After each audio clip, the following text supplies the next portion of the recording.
எந்த காரியம் ஆரம்பிச்சாலும் ஒருத்தருக்கு நஷ்டமே வந்துட்டா கடைசியில் அவன் என்னமா சுகத்தை அடையுது அதுக்கு மார்க்கத்தை சொல்லுவோம். அவனு காக்குறார் தர்மபுத்திரன்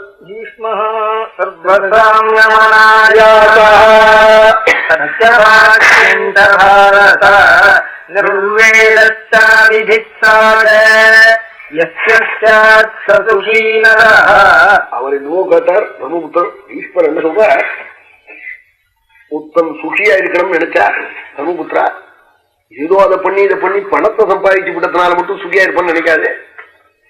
பணமும் இவனுடைய சாமர்த்தியத்துல வரவும் வந்துவிடாது. இந்த ரெண்டையும் நினைச்சுக்கோ. ஆனா வாஸ்தவமா சுகமா ஒருத்தன் இருக்கணும்னா இந்த ஆறும் ஒருத்தர் இடத்துல இருந்தா அவன் எப்பவும் சுகமா இருப்பான் சொன்னார் பீஷ்மர்.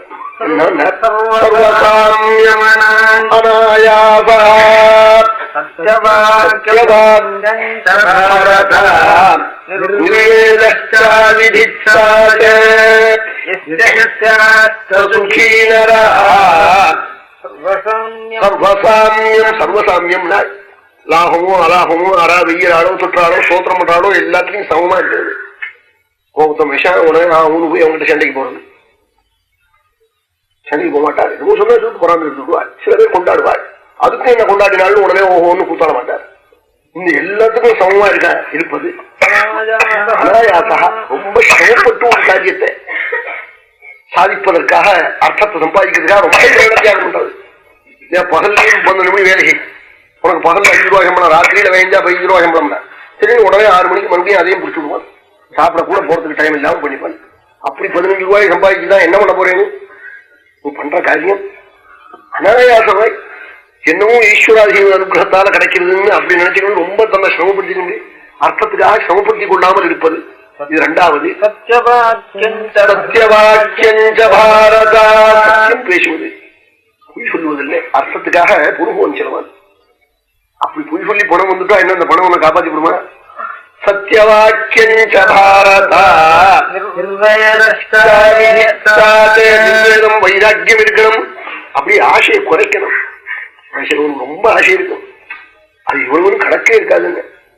எதை கொடுத்தாலும் பூர்வம்னு நினைக்கவே மாட்டாங்க. அது இருக்கக்கூடாது. வைராக்கியம் இருக்கணும். அபிசிச்சாச்சா எல்லாத்தையும் நாமே பண்ணி பண்ணணும் நினைப்பன். சகல காரியத்தையும் நாமே பண்ணணும். சகலத்தையும் நாமே அடைஞ்சு உண்ணும் அப்படி நினைப்பன். அந்த எண்ணம் இல்லாதவன் இப்படி 5 எவனிடத்துல இருக்கோ சர்வசாமியம், லாபமோ அலாப நஷ்டமோ, கொண்டாடுவதோ நினைப்பதோ எல்லாத்தையும் சமமா இருப்பது, அனாயாசா ரொம்ப சிரமப்படுத்திக்காமல் இருப்பது, சத்தியம் பேசுவது, எல்லா காரியங்களையும் போய் ஈடுபட்டு சுமத்தை அனுபவிக்கிறது. அப்படி போய் இழந்துட்டாலும் அதில் பிரசிடண்ட் செக்ரட்டரி அப்படி இருந்து ரொம்ப சிரமப்படுத்தி செய்வான். அவன் நிச்சயம் ரொம்ப போண்டே இருப்பான். கார் போற வேகம் போறாது, சுக்க போகும்போது இப்படி பண்ணிட்டு இருப்பான். என்ன சுகம் அவனுக்கு? அவன் ஏதாவது கிடைக்கல போட்டுன்னு டிபின்னு விடுவான். போட்டுன்னு ஒரு ரோகத்தை வந்து சொல்லிடுவான். அவன் ரோகம் இருக்கோ இல்லையோ சொன்னத்துல இருந்து அவனுக்கு போயிட்டு குறைய ஆரம்பிச்சுடுமே. அவன் டிபின்னு நினைச்சாலும் நிச்சயம் அப்படியே சுவாமி சுவாமின்னு நினைச்சா சுவாமி யாரா போல டிபியாவே ஆயிடுவான். அவன் கிருமியாவே ஆயிடுவான். பயந்துட்டேன்.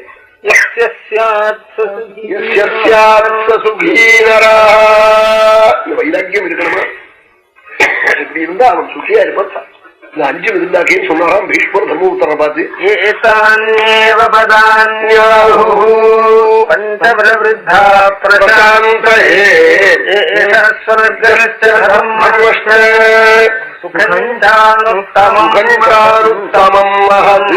இந்த மகான்கள்லாம் இத புண்ணியலோகத்துக்கு மார்க்கமாய் சொல்றாள், பரம சுகத்துக்கு மார்க்கமாய் சொல்றாள். இதுதான் சொர்க்கம்ங்கிறாள், இதுதான் தர்மம்ங்கிறாள். இப்படி இருப்பது சத்தியம் பேசுவது, வைராக்கியத்தை அடைவது, எல்லாத்திலையும் சமமாக இருப்பது, எல்லாத்தையும் ரொம்ப சக்தியா சொல்றாளா மகான்கள்.